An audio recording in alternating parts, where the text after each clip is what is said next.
والله الحمد لله احنا كسبنا النهارده بمجهود اللعيبه والجهاز الفني، والماتش من اوله طبعا كان يعني كنا احنا فارقين في الاول فرق 5 اجوان، ومع طبعا المجهود البدني اللي احنا بذلناه، ومع طبعا حراسه المرمى للاهلي كانت ليها دور ان هي ترجع السكور تاني تعادل.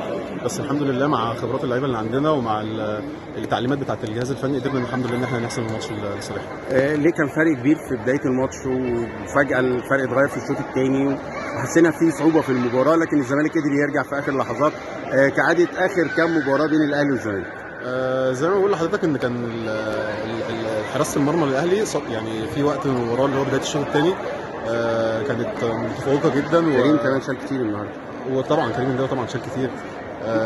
ومن يعني طبعا احنا عندنا لعيبه خبراتها كبيره جدا، فالحمد لله احنا قدرنا ان احنا نخلص الماتش لصالحنا.